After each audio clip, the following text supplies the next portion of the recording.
From a point on the ground, the angle of elevation of the bottom and top of a transmission tower fixed at the top of a 20 meters high building are 45 and 60 degrees respectively అంటున్నాడు. ఒక building ఉందన్నా, building మీద transmission line ఉంది. So earth మీద ఒక point తీసుకొని ఆ transmission line కి బాటమ్ కి టాప్ కి యాంగిల్ ఆఫ్ ఎలివేషన్ తీసుకుంటే 45 అండ్ 60 డిగ్రీస్ రెస్పెక్టివ్లీ అని అన్నాడు. So find the height of the tower అన్నాడు. అది ఏదైతే ట్రాన్స్మిషన్ లైన్ ఉందో, ఒక ట్రాన్స్మిషన్ టవర్ అయితే ఏదైతే ఉందో దాని హైట్ కనుక్కోమని చెప్తున్నాడు రా. సో ఫస్ట్ మనం ఎర్త్ మీద ఒక పాయింట్ తీసుకున్నాను. ఎర్త్ మీద ఒక బిల్డింగ్ ఉంది కదా, సో ఆ బిల్డింగ్ ఇలా తీసుకుంటాను నేను, right.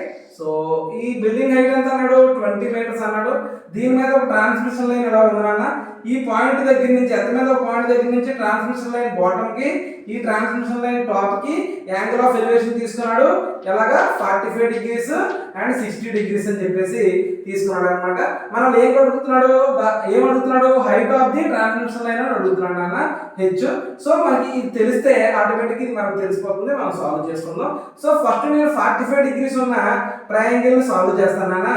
So tan 45 equal to ఏమన్నా ఆపోజిట్ సైడ్ అంటే 20 బై ఇది హెచ్ఎన్ సైడ్ తెలియదు కదా, హెచ్ఎన్ సైడ్ x అనుకున్నారా అంటే x. tan 45 వాల్యూ ఎంత అన్న 1 ఈక్వల్ టు 20 బై x నాన్న, అంటే x ఈక్వల్ టు ఎంత అన్న 20 రా. సో x ఈక్వల్ టు 20 నాన్న. ఇప్పుడు మనకి 60 డిగ్రీస్ తీసుకోవాలంటే ఈ టోటల్ ట్రయాంగిల్ అంటే ఆపోజిట్ సైడ్ అనేది ఇది మొత్తం హైట్ అవుతుంది. అంటే h ప్లస్ 20 అనేది మనకి ఆపోజిట్ సైడ్ అవుతుంది నాన్న. So tan 60